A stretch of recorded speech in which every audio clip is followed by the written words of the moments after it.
Hey, it's Matt. Welcome to Unbearable 73, reviewing Shogun 2024, Episode 7.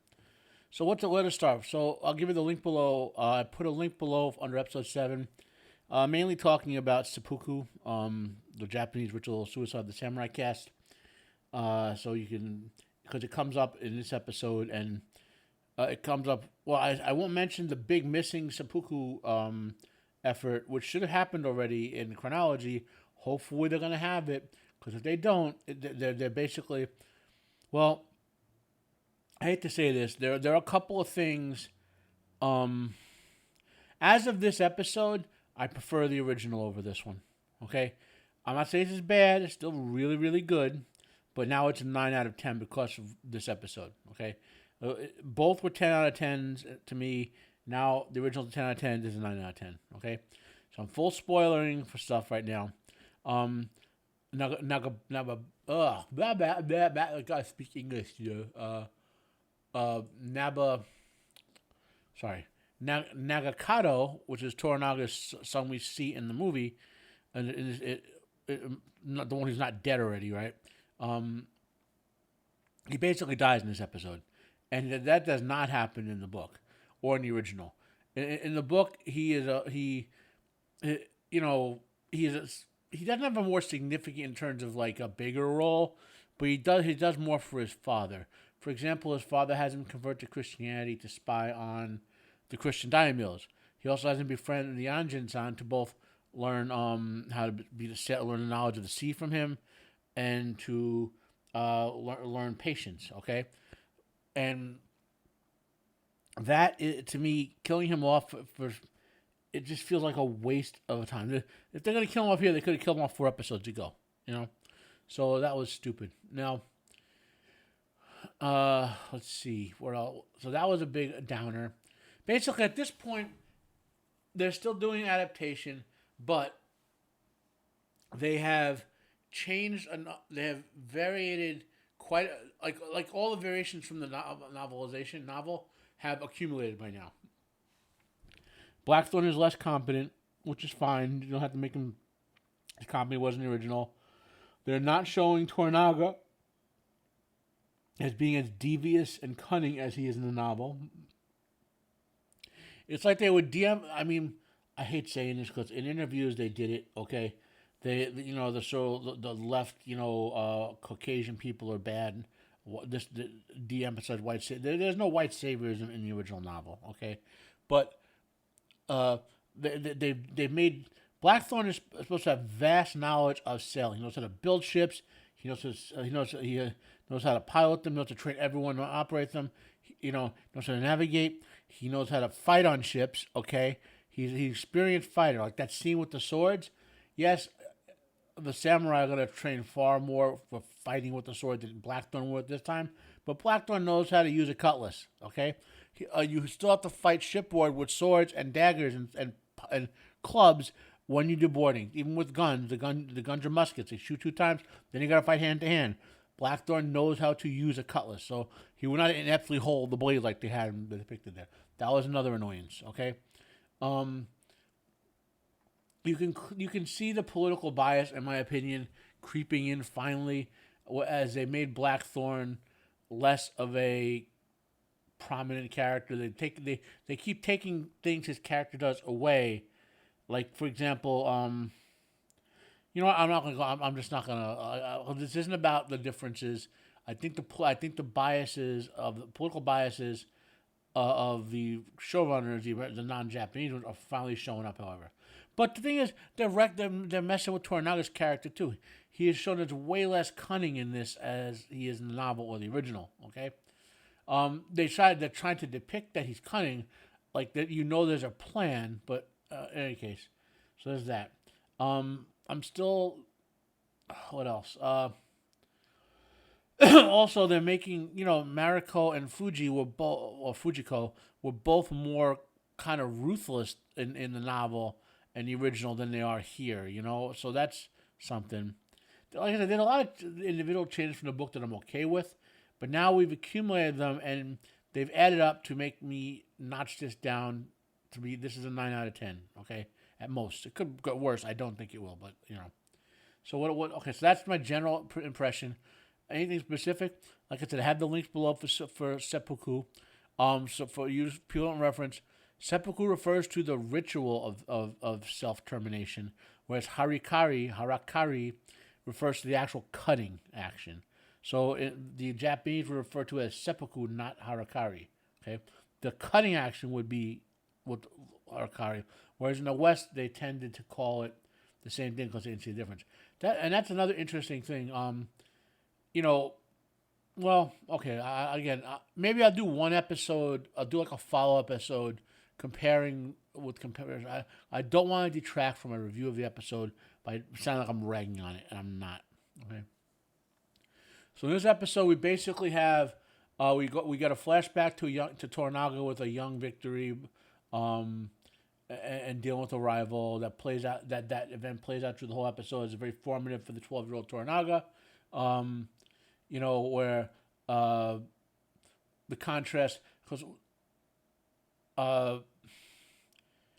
what Toranaga in the novel feels that the Japanese culture is very wasteful of human life. Okay, that's one of the things that sort of links him to Blackthorn in a way, because Blackthorn sees that about Japanese culture, and because of his own perspective, it's different. And that's one of the elements that draw him to Blackthorn. His usefulness, of course, is another thing. Toranaga's a master manipulator, the whole hawk thing, We finally get Buntaro and Mariko in front of Toranaga about their marriage, which I'll talk more about. I really wish at this point they had decided to do more episodes, maybe 12 or 15. Doing it in 10 episodes really doesn't do justice to some of the subplots that they had to cut things out and rush through. Like the marriage relationship between Mariko, Buntaro, and Buntaro is more complex than this. Buntaro really is a jerk. He's a total jerk, and in the novel, and he's not.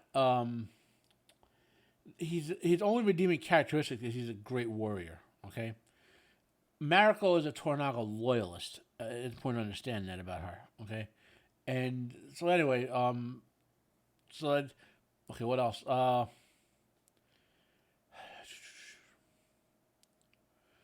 Okay, that's kind of it. What else? Trying to think.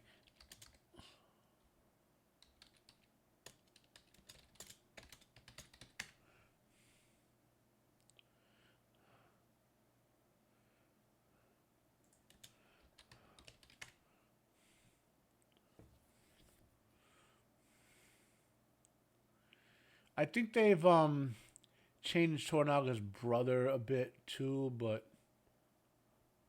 I don't know. Okay, so that's my preliminary. Let's just page our way through this and live, Matt. I normally have this prepped. Sorry, guys.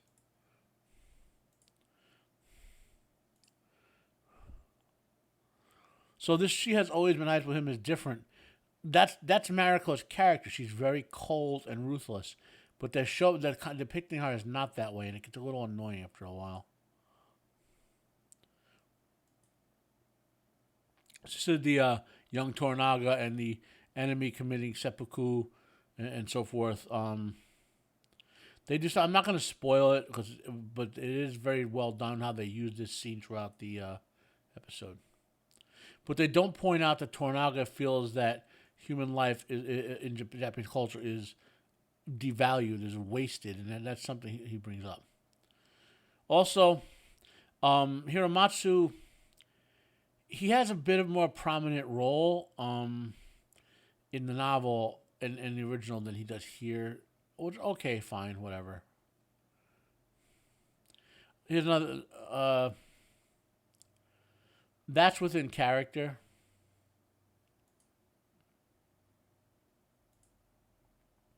There's not a lot to say about this because this is Yeah. So a bit of a transitional episode. You heard the deviance is what struck out to me most. I watched this and we had accumulated all the changes. There's a lot of great like this scene, the scene with Mariko, her husband, and Toranaga. It's a great scene. Okay, not that comes up I believe right after this. Before after yeah.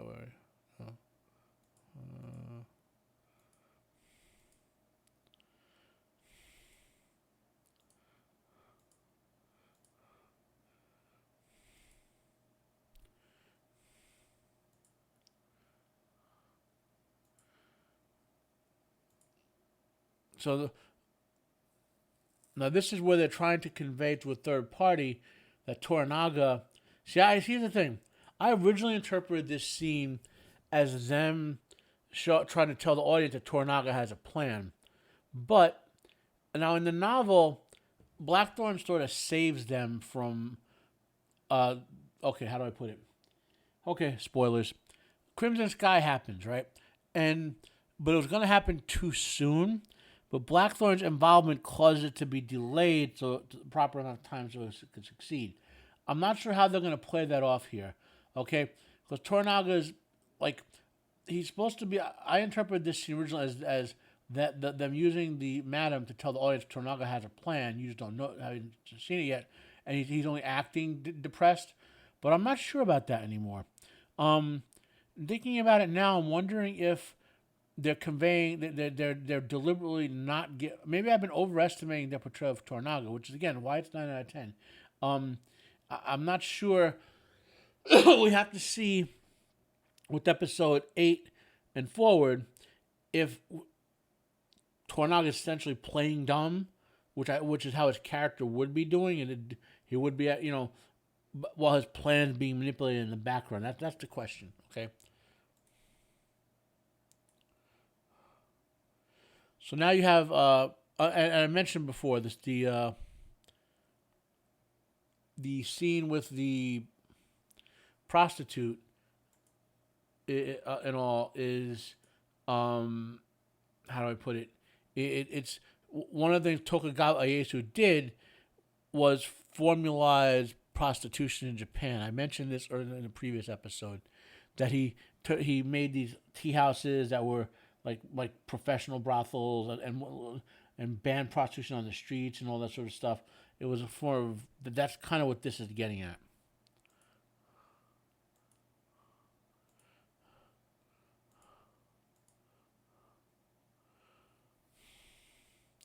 I'm not sure what the purpose of this scene, the way they did it, is.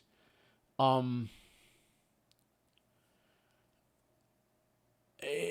mean, it's Yabu's character to stick his finger in his enemy's face, but I'm not sure if what exactly they mean with this scene. It just I have to. This is planting something.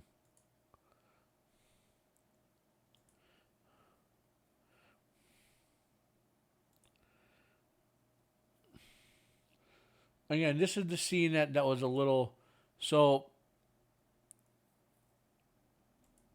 So here's Yabu trying to show Blackthorn some basics. Here's the thing, though, okay? And this is what starts telling me. Not, yes, Blackthorn is not a professional soldier who can fight with a sword as well as the average samurai, okay? However, when he is, we learned early on that his ship had been raiding, Spanish and Portuguese ships, had been raiding coastals. You have when you do that aboard ship, you have your two pistols, but you also have like a cutlass, like a short or a short sword or a club. He would know how to hold basics of a sword.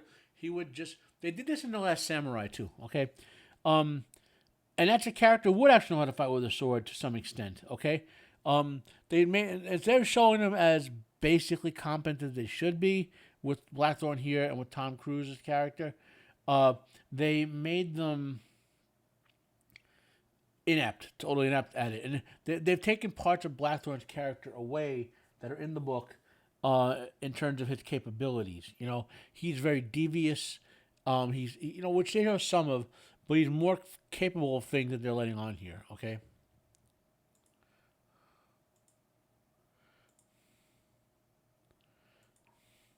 So this scene here is very well done. It's probably the best short scene in the whole thing. It gives you the nutshell of a lot of, but I think it's not as it's more meaningful to me as someone who read the book, the marriage between Mariko and Buntaro, than will be to the audience who hasn't, because there's meat missing from that plot thread. So here's a writing flaw, a legitimate writing flaw. There should have been more with their marriage than just the bits we've seen. We need more of the background story. Plus, by taking away some of Buntaro's sort of psychotic asshole edge, they need to replace that with something if they're not. Like, well, Toranaga is annoyed and angry because he needs these two to keep their shit together. Okay? Mariko knows that. She can, in the novel, she can be cold as ice. And here, she knows she has to do her duty to Toranaga. That's what that sort of come to Jesus scene about, how helping fulfill our father's revenge was and all that, blah, blah, blah. Buntaro is very headstrong and an asshole, and Toranaga is laying the law down here, but he's not as much of a jerk here. He rings him up on his stupid, like, well, so you're accusing the Yanjin of sleeping with your wife, but are you accusing your wife? Well, no. How can you accuse one without the other? That dishonor, he points it out. But Toranaga will be doing that to manipulate them more than he would, and reprimand them more than anything. He doesn't care about their marital disputes. I mean, if they had no use to him, and they wanted to kill each other, he wouldn't care,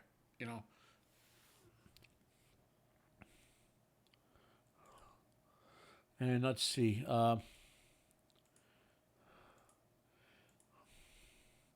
And full on spoilers here.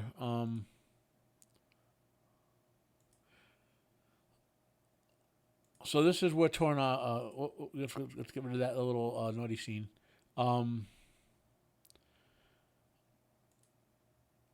this scene, he doesn't die. He does not die. Nagakado does not die in the book, and it is stupid to kill him off here. Okay. Okay, so that's the kind of walk through the episode. You can tell I'm a little more upset by this one than I was by previous, and not that it's a bad episode. It's just that they've written around their own biases and also the change they made. So they've written around them, so well prior to right now. You know what I mean? That and now their changes have added up finally, and leaving aside the sort of, like I said, the stuff where they're downrank playing Blackthorn a bit, leaving that aside, okay? Now they have to dig themselves out of a writing hole, okay? So, can they do it? Yes. But so they've killed off a character that is important, a supporting character, Toranaga, his son, who does play a role in the novel. Who's going to do that, or are they just going to have it? I have a feeling they're not going to. The politics with the Christian daimyos is just not going to happen, and at all. And other than them mentioning that how Toranaga ultimately splits the bill, so to speak, they're not going to, how to put it? They're not. It's not going to come up at all for the rest of this. There's only 2 episodes, So that's wiped out. What else? We've seen a lot less of the religious plotting that was going on, a lot less of the Jesuit scenes. There was a lot more of that in the original adaptation and in the book. So they've cut that subplot element out. So now they've cut those out. What are you going to replace them with, or how are you going to get around the holes in the plot that makes? That's the key. Can they nail this and maintain at least a 9 out of 10? That I have a feeling. I got a funny feeling that this is going to wind up being maybe an 8 to 8.5 out of 10, because I could see them making 1 or 2 more decisions that are bad in terms of executing the rest of the plot that they have to from the book. But we'll see. So if I sound more down this episode than the previous ones, well, it is what it is. If you have any questions or comments, drop them below. Like if you like, dislike if you dislike. I do get, I know most people watch this on TV and not their phone or anything, so it's hard to like on the TV, but if you can, give me the likes as well as the views. I appreciate it. Subscribe if you can. Share this out there if you can. Thank you for listening, And see you next week.